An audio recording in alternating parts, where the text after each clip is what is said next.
아니, 대체 어떻게 저럴 수 있는 거지? 여기는 한국의 한 휴게소. 미국에서 온 한 여성이 휴게소 구석에서 벌어지고 있는 장면을 보고선 눈이 휘둥그레지는데요. 이내 이 여성은 고개를 절레절레 흔들기까지 하고 있습니다. 도대체 이 여성이 어떤 장면을 보고 이런 반응을 보인 건지 함께 알아보러 가실까요? 구독과 좋아요를 눌러주시면 영상 제작에 큰 힘이 됩니다. 안녕하세요. 제 이름은 레이나예요. 저는 미국 뉴저지주에 있는 올드타판 지역의 한 고등학교에서 영양사로 일하고 있답니다. 영양사로서 학생들에게 건강하고 맛있는 급식을 제공하는 게 제 역할이죠. 그런데 최근 들어 저희 학교뿐만 아니라 미국 전역에서 학교 급식에 대한 불만이 높아지고 있어요. 특히 학부모들 사이에서는 자녀들이 먹는 급식 음식의 질에 대한 우려의 목소리가 커지고 있죠. 저 역시 우리 학교 급식이 그리 훌륭하다고 할 순 없어요. 정크푸드 위주의 메뉴에 신선한 채소는 부족하고 영양 균형도 잡히지 않은 것이 사실이거든요. 가끔은 애들이 먹다 남긴 음식을 보면 안타까운 마음이 들 때도 있죠. 그런데 얼마 전부터 온라인 커뮤니티를 중심으로 한국 학교 급식에 대한 관심이 뜨겁더라고요. 누군가 한국의 평범한 고등학교 급식 사진을 올렸는데 얼마나 푸짐하던지 다들 놀랬다니까요.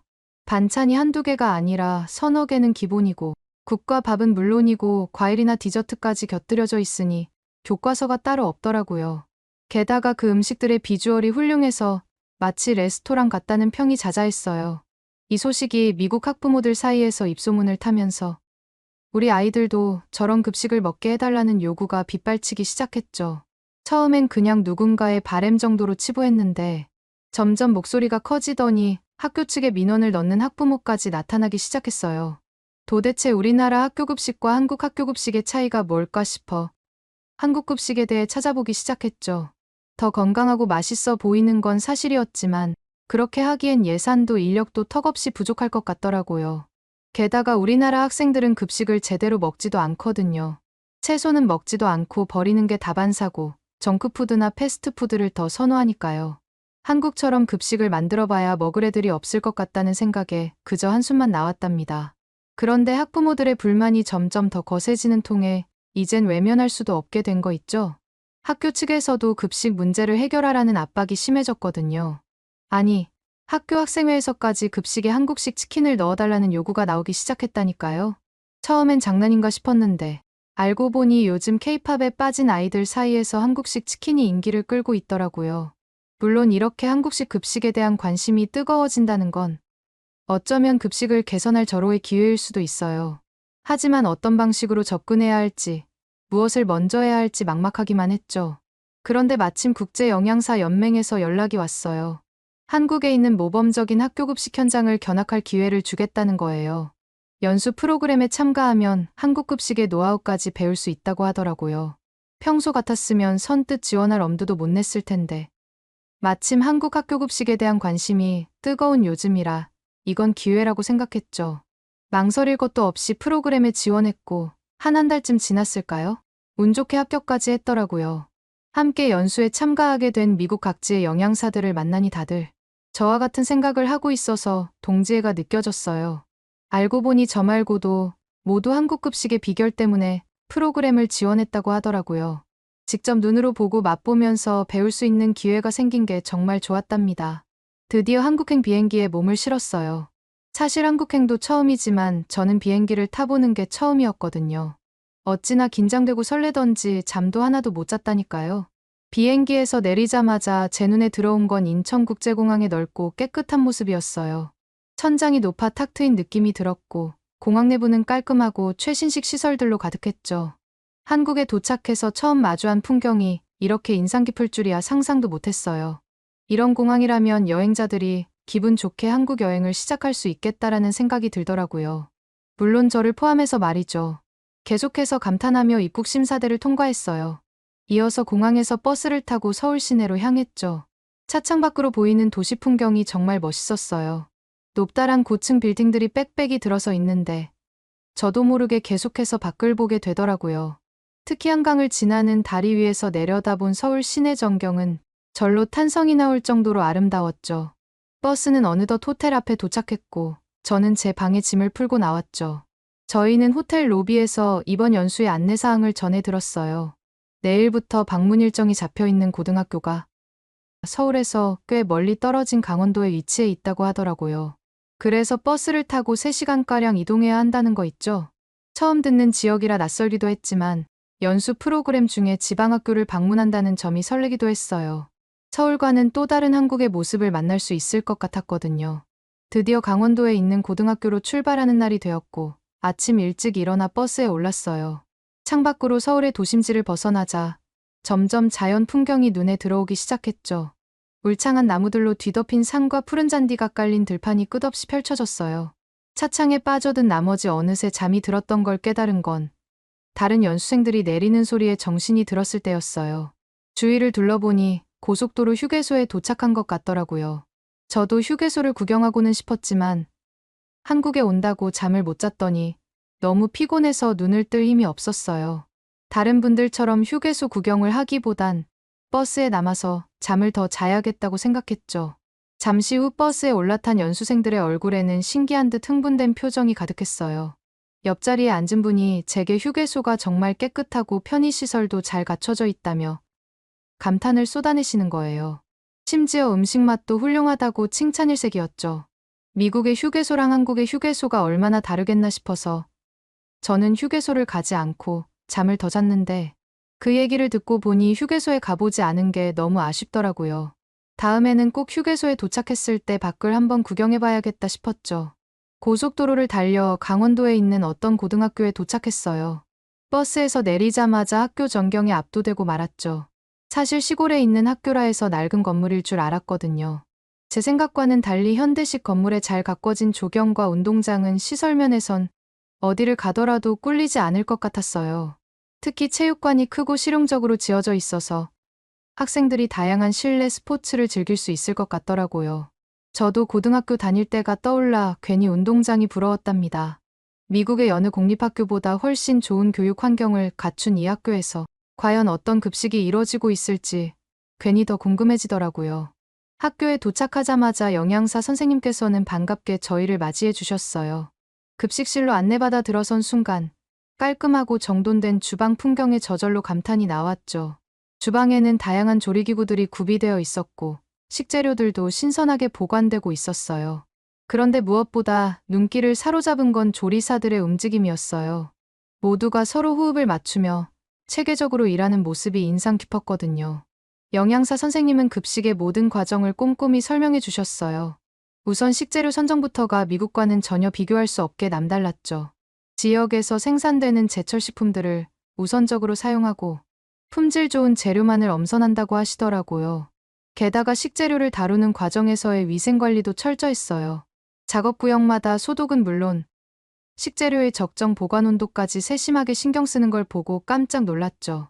조리 과정 역시 영양사 선생님의 자부심이 느껴지는 부분이었어요.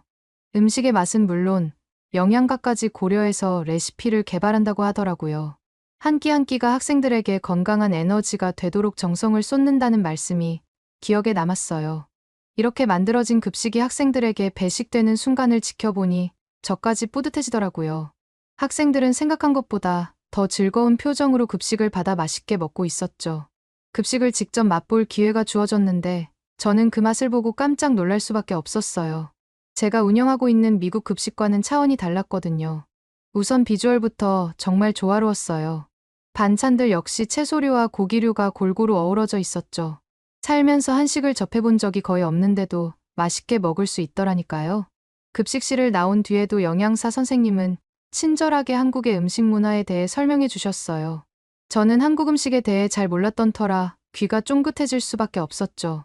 알고 보니 한국 음식은 다양한 재료를 사용해 영양 균형을 맞추는 게 특징이라고 하더라고요. 보통 밥과 국, 그리고 여러 가지 반찬이 한 상 차림을 이루는데 이런 구성 덕분에 여러 재료의 영양소를 골고루 섭취할 수 있다는 거예요. 그 중에서도 저는 발효 음식에 대한 이야기가 기억에 남아요. 한국에는 김치, 장아찌 등 다양한 발효 음식이 있는데 이런 음식들이 소화를 돕는 효과가 있다고 하더라고요. 한국 음식은 들으면 들을수록 미국 음식과는 정반대를 이루고 있다고 생각했어요. 그리고 학생들이 그토록 먹고 싶다던 한국식 치킨 만드는 레시피도 영양사 선생님께 여쭤봐서 배울 수 있었답니다. 그렇게 많은 걸 배우고 강원도 학교 견학을 마치고 숙소로 향하는 길. 안내해주시는 선생님께서 저희에게 반가운 소식을 전해주셨어요. 오늘 일정이 일찍 끝나 자유시간이 주어진다는 거였죠. 자유시간이라니 괜히 들뜨는 거 있죠. 강원도에서 무얼 하면 좋을까, 어디로 가볼까 고민하던 차에 선생님께서 강원도의 자랑인 경포대 해수욕장을 추천해 주셨어요. 강원도의 푸른 바다는 절경으로 손꼽힌다 하시며 유명한 오징어 순대도 꼭 맛보라는 말씀을 하셨죠. 바다도 보고 특별한 음식도 맛본다니 벌써부터 기대가 되더라고요. 선생님의 추천에 저희는 모두 경포대를 가보기로 했어요. 바다가 아름답다는 말에 모두 가고 싶어 하는 것 같더라고요. 서로 들뜬 얼굴로 미소 지으며 경포대로 향하는 버스에 올랐답니다. 경포대 해변에 도착하자마자 제 눈을 사로잡은 건 끝없이 펼쳐진 바다였어요. 에메랄드빛 물결이 눈앞에 펼쳐지는데 괜히 마음속까지 뻥 뚫리는 느낌이 들더라고요. 잔잔한 물결에 발을 담그니 기분까지 절로 평온해지는 것 같았어요. 연수가 아무래도 배우는 자리이다 보니 일정을 치루는 내내 긴장했었는데 바다에 오니까 마음이 편안해지더라고요. 시간 가는 줄 모르고 바다를 감상하다 문득 선생님이 말씀하신 오징어 순대가 떠올랐어요. 현지 명물을 맛보지 않고 가면 서운할 것 같아 다른 일행분들께 오징어 순대를 먹으러 가지 않겠냐고 제안을 했죠. 해변가에 자리 잡은 식당에 들어서자 가게 안에 독특한 냄새가 진동했어요. 처음 맡아보는 향인데 묘하게 식욕을 자극하더라고요. 번역기 앱을 써서 주저없이 주문했죠. 음식이 나오길 기다리며 다른 손님들이 먹는 모습을 힐끗 보니 동그란 테두리 안에 이것저것 모두 채워져서 노란색을 띠고 있는 게 아니겠어요?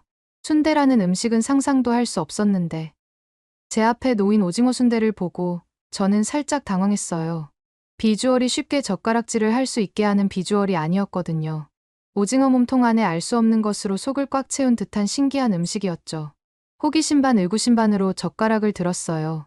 한입 베어 물자 강한 감칠맛이 입안 가득 퍼졌어요. 오징어 특유의 쫄깃한 식감과 속에 든 다양한 재료가 어우러져 신기함까지 느껴지더라고요.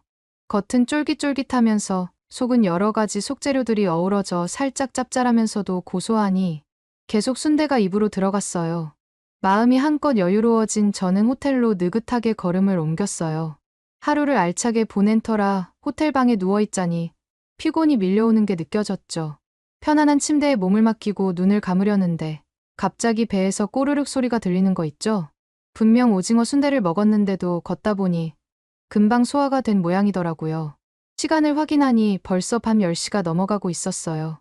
이 시간에 밖에 나가기엔 좀 무리일 것 같아 어떻게 해야 하나 고민에 빠졌죠. 잠시 망설이다 문득 호텔 직원에게 편의점 위치를 물어보기로 했어요. 뭐라도 간단히 요깃거리를 살 수 있을까 하는 생각에서였죠. 로비로 내려가 직원에게 편의점을 찾는다고 얘기하니 친절하게 위치를 알려주더라고요. 그런데 이어지는 말씀에 깜짝 놀랄 수밖에 없었어요. 한국은 배달 문화가 잘 발달해서 늦은 시간에도 다양한 음식을 배달시켜 먹을 수 있다는 거였죠. 처음 듣는 이야기라 이상하다고 생각했어요. 배달이 가능한 시간이 정해져 있지 않나 했거든요. 하지만 직원은 웃으며 새벽까지 배달되는 곳도 많다고 귀띔해 주더라고요. 그 말에 절로 눈이 휘둥그레졌죠. 문득 한국식 치킨이 생각났어요. 아까 영양사 선생님한테 레시피도 배워왔던 바로 그 음식 말이에요. 어차피 늦은 시간이니 밖에 나가기보다는 치킨 배달이라도 시켜 먹어보자 싶었고 호텔 직원에게 치킨 주문을 도와달라고 부탁했죠. 한국의 치킨 브랜드는 처음 들어봤지만 직원의 추천을 믿고 주문을 넣었어요. 말을 들어보니 후라이드와 양념치킨 두 가지가 인기라고 하더라고요. 어떤 맛일지 상상조차 안 가는 이름들이었지만 두근거리는 마음으로 주문을 했어요. 주문한 지 얼마 지나지 않아 치킨이 도착했다는 연락을 받았죠. 방 바로 앞까지 배달해준다고 하니 정말 신기하더라고요. 한국의 배달 문화가 이렇게 발달해 있는 줄은 꿈에도 몰랐거든요. 시간을 보니까 거의 30분 만에 치킨이 배달된 거 있죠? 배달원이 문을 두드리는 소리에 재빨리 문을 열었어요. 봉투에 담긴 치킨 박스를 받아들자 뜨거운 열기가 느껴졌죠. 주위에 은은히 풍기는 고소한 냄새에 얼른 박스를 열고 먹어야겠다 싶더라고요. 치킨 박스를 열자마자 탄성이 절로 나왔어요. 노릇노릇 튀겨진 닭과 붉은 양념이 코팅된 치킨이 제 앞에 있었으니까요. 한국식 치킨은 보기만 해도 군침이 돌더라고요. 색다른 조리법에 기대감이 높아졌죠. 그런데 저를 더욱 놀라게 한 건 따로 있었어요. 치킨 박스 안에 반투명한 통에 담긴 하얀 무언가가 들어있었던 거죠.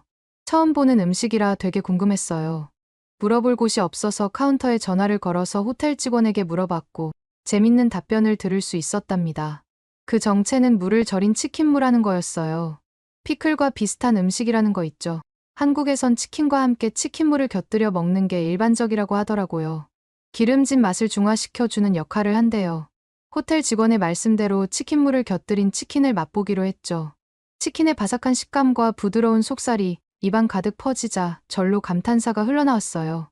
양념치킨은 달콤하면서도 매콤한 맛이 일품이었죠. 자꾸만 손이 가는 걸 보니 왜 이렇게 다들 한국 치킨을 찾는지 이유를 알 것 같았답니다. 게다가 느끼해질 쯤 치킨무를 베어 불면 아삭한 식감과 새콤달콤한 맛이 부담을 확 날려주더라고요. 재밌고 절묘한 궁합이라는 생각이 들더군요. 그렇게 저는 치킨에 푹 빠져서 정신없이 먹고 나서 잠이 들었답니다. 눈을 떠보니 어느새 출발 시간이 다가왔더라고요. 오늘로 강원도에서의 일정을 마무리하고 인천공항으로 이동하는 날이었죠. 짐을 챙겨 황급히 로비로 내려가니 동료들이 벌써 모여 있었어요. 우리를 태울 버스도 곧 도착했다고 하더라고요. 아쉬운 마음을 안고 버스에 올랐죠. 한참을 한국에서 있었던 일을 떠올리다 보니 어느덧 버스는 고속도로에 올라와 있었어요. 그렇게 고속도로를 달리던 중 버스에서 안내 방송이 흘러나왔어요. 휴게소에 잠시 들릴 거라는 내용이었죠. 순간 머릿속에 어제 있었던 일이 스쳐 지나갔어요. 강원도로 가는 길에 휴게소에 못 들른 게 마음에 걸렸거든요. 이번만큼은 꼭 휴게소에 가보리라 결심했죠. 그래서 버스에서 내리자마자 휴게소로 달려갔답니다. 막상 휴게소에 들어서자 눈앞에 펼쳐진 광경에 깜짝 놀랄 수밖에 없었어요. 한국 고속도로 휴게소라는 곳이 이렇게나 좋은 곳일 줄이야 상상도 못했거든요. 마치 복합 쇼핑몰에 들어선 듯한 느낌이 들 정도로 규모도 컸고 내부 인테리어도 세련된 거 있죠? 무엇보다 시설이 어찌나 깨끗한지 정말 인상 깊었어요. 바닥은 물론 벽면과 천장까지 말끔했죠. 휴게소 안에 푸드코트를 둘러보니 선택의 폭이 무척 넓었어요. 패스트푸드부터 한식당까지 다양한 메뉴를 갖춘 식당들이 즐비했죠. 그 옆으로는 지역 특산품을 파는 기념품점도 있었고요. 휴식 공간도 굉장히 잘 마련되어 있었어요. 심지어 안마의자가 있었는데 어떤 사람들은 꾸벅꾸벅 졸고 있는 거 있죠? 이렇게 휴게소 구경을 마치고 화장실에 들렀는데 살면서 이렇게 깨끗한 화장실은 처음 봤다니까요. 변기는 물론 세면대와 바닥까지 깨끗한 상태였어요. 변기 뚜껑을 내렸는데 갑자기 물이 자동으로 내려가서 얼마나 깜짝 놀랐는지 모른답니다. 놀라웠던 건 한국 사람들의 의식 수준이에요. 누구 하나 휴지나 쓰레기를 함부로 버리는 사람이 없더라고요. 모두가 공중화장실 에티켓을 잘 지키는 모습에 절로 고개가 끄덕여졌죠. 한국 사람들이 얼마나 선진적인 시민의식을 갖고 있는지 단번에 알 수 있었답니다. 부끄럽지만 휴게소 문화 하나만 놓고 봐도 미국과 비교가 안 될 정도로 차이가 크다는 걸 실감했어요. 이용객을 배려하는 휴게소 설계부터 멋진 시민의식까지 배울 점이 참 많았답니다. 화장실을 나오니 배에서 계속 꼬르륵 하는 소리가 들려오더라고요. 휴게소 식당에서 간단하게라도 뭘 먹고 가야겠다 싶었죠. 식당은 멀리 있었는데 여기까지 맛있는 냄새가 풍겨오는 걸 보니 못 참겠더라고요. 메뉴판을 살펴보다가 한국 라면이 궁금해서 라면을 주문했는데 한쪽에서 뭔가 움직이는 게 눈에 들어왔죠. 고개를 들어본 순간 제 눈을 의심할 수밖에 없었답니다. 아니, 사람이 아니라 로봇팔이 분주히 움직이고 있는 게 아니겠어요? 로봇이 면을 삶고 국물을 붓고 고명을 올리는 모습을 보고 있자니 지금 내가 꿈을 꾸고 있는 게 아닐까 라는 생각이 들었답니다. 옆에 서 있던 점원은 요리를 완전히 로봇에게 맡기고 있었죠. 마치 SF 영화 안에 들어와 있는 것만 같더라고요. 한국이 IT 강국으로 유명하다는 건 알고 있었지만 이렇게 휴게소 식당에서까지 로봇을 만날 줄은 꿈에도 몰랐죠. 제가 주문한 라면을 받아들고 자리에 앉자 김이 모락모락 피어올랐어요. 한 입 떠먹어보니 어떻게 기계가 만들었는지 모를 정도로 깊은 맛이 났죠. 면은 탱탱하고 국물은 진하면서도 얼마나 개운했는지 몰라요. 솔직히 면이 탱탱함 정도를 보면 사람이 끓였는지 로봇이 끓였는지 전혀 알 수 없었다니까요. 한국 라면도 요즘 굉장히 인기가 많던데 왜 이렇게 인기가 많은지 단번에 알 수 있었죠. 거기다가 라면이랑 같이 줬던 김치를 용기를 내서 한 입 먹어보는데 새콤한 김치가 라면을 먹을 때 느껴지는 느끼함을 싹 잡아주는 거 있죠? 예전에 유튜브에서 한국 김치가 많이 맵다고 들었는데 제 입맛에는 딱 적당하더라고요. 김치를 싹싹 긁어 먹을 정도였다니까요. 그렇게 정신없이 휴게소를 둘러보느라 시간 가는 줄도 몰랐어요. 급하게 버스에 다시 올라타고 한숨 자고 일어나니 인천공항에 도착해 있었답니다. 공항에 도착해서 짐을 찾고 출국수속을 밟는 동안 시끄럽게 떠드는 사람들이 눈에 보였어요. 말하는 걸 좀 들어보니 중국어가 들리더라고요. 분명히 중국인 관광객들 같았죠. 미국에서도 자주 봤었기 때문에 단번에 알아볼 수 있었어요. 그런데 저는 보다 보니 눈을 찌푸릴 수밖에 없었죠. 중국인들 중 몇몇이 공항바닥에 쓰레기를 아무렇게나 버리고 다니는 거 아니겠어요? 주위 사람들의 눈치는 아랑곳하지 않고 마음대로 행동하는 걸 보니 다른 나라에 와서까지 왜 저러나 싶더라고요. 괜히 제가 다 기분 나쁜 거 있죠? 공공장소에서의 매너가 나라마다 이렇게 다를 수 있구나 싶었죠. 저렇게 진상을 부리는 모습을 보니 중국인들은 해외에서 악명이 높다는 소문이 왜 생겼는지 바로 이해가 갔어요. 중국인 관광객과는 다르게 한국인들은 질서정연한 모습을 보여주더라고요. 차례를 지키며 줄을 서서 기다리고 공항 내 시설물을 깨끗이 사용하는 모습에서 얼마나 높은 시민의식을 갖고 있는지 알 수 있었죠. 미국으로 돌아가는 비행기를 타니 이런저런 생각들이 많이 들더라고요. 돌아가면 제가 맡은 학교 급식부터 바꿔나가야겠다고 결심했어요. 아, 그리고 꼭 도입하고 싶은 게 있어요. 바로 한국의 치킨이에요. 미국 아이들도 분명 좋아할 거라는 확신이 들었거든요. 한국에서 맛본 그 특별한 맛을 고스란히 재현해봐야겠다고 생각했죠. 거기다가 치킨무같이 채소를 맛있게 먹을 수 있게끔 만들어서 아이들의 건강도 챙겨야겠다고 생각했어요. 하지만 생각해야 하는 게 한두 개가 아니었답니다. 식재료부터 차원이 달랐죠. 그래서 우선 식재료 공급업체를 꼼꼼하게 따져보기로 했어요. 그리고 한국 영양사 선생님들의 노하우를 떠올리며 메뉴를 재구성했죠. 재료 본연의 맛을 살리면서도 영양 균형을 맞추는 게 목표였어요. 한국에서 먹었던 급식들을 떠올리면서 하나씩 바꿔봤답니다. 무엇보다 학생들이 먹고 싶어하는 메뉴를 꼭 반영하고 싶었어요. 특히나 한국식 치킨은 그렇게나 학생들이 먹고 싶어 했는데 한국식 치킨이 빠지면 안 되잖아요? 하지만 한국에서 노하우를 전수받았기 때문에 바삭한 식감과 매콤달콤한 맛으로 학생들의 입맛을 사로잡을 자신이 있었죠. 그렇게 정신없이 급식 개선안을 써서 제출해봤는데 의외로 반응이 좋더라고요. 특히 교장 선생님께서 제 열정에 감동했다며 적극 지원을 약속해 주셨죠. 교장 선생님께 허락까지 받은 저는 본격적으로 움직이기 시작했어요. 식재료 공급업체와 새로운 계약을 맺고 조리사 분들과 조리법을 공유하는 한편 치킨 레시피를 재현하는 데에도 최선을 다했죠. 처음엔 낯설어하던 조리사 분들도 제가 한국에서 배워온 노하우를 전수하자 금세 적응하시더라고요. 치킨 레시피도 매일 치킨을 먹어보면서 학생들 입맛에 맞도록 계속 바꿔나갔죠. 치킨무도 손수 담그면서 최상의 조합을 찾아갔어요. 드디어 새 학기가 되었고 새로운 급식이 시작되는 날이 되었어요. 정말 많이 떨렸답니다. 학생들의 반응이 엄청 궁금했거든요. 새로 바뀐 급식을 본 아이들의 표정이 하나둘 밝아지는 걸 보니 절로 미소가 지어졌어요. 특히 치킨 코너 앞엔 긴 줄이 늘어섰죠. 치킨을 한 입 베어문 아이들이 정말 맛있게 먹더라고요. 급식이 끝나고 학생들이 다가와 극찬을 해주는 거 있죠? 맛있는 음식 만들어줘서 고맙다는 말에 울컥 눈물이 날 것만 같았죠. 제가 노력한 게 헛되지 않았다는 증거니까요. 게다가 나중에 들은 얘기인데 급식이 바뀌고 나서 학생들의 만족도뿐만 아니라 출석률과 학습 능률도 높아졌다고 하더라고요. 건강한 급식이 아이들의 삶에 얼마나 큰 영향을 끼치는지 확인할 수 있었죠. 급식을 안 먹던 아이들이 거의 사라진 건 말할 것도 없고요. 치킨의 인기에 힘입어 다른 메뉴들도 인기가 폭발했답니다. 아이들이 매일 급식실에 올 때마다 설렌 게 눈에 보였죠. 요즘은 항상 설레는 마음으로 음식을 준비하고 있어요. 그나저나 한국에서 보냈던 시간이 너무 좋았어서 방학이 시작되면 한국에 한 번 더 놀러 갈 계획인데 혹시 또 한국에 가게 되면 어떤 음식을 먹어보는 게 좋을까요? 추천 부탁드립니다. 오늘의 사연은 어떠셨나요? 오늘의 사연이 마음에 드셨다면 구독과 좋아요를 눌러주세요. 구독과 좋아요는 영상 제작에 큰 힘이 된답니다. 긴 영상 시청해주셔서 감사합니다. 오늘도 행복한 하루 보내세요.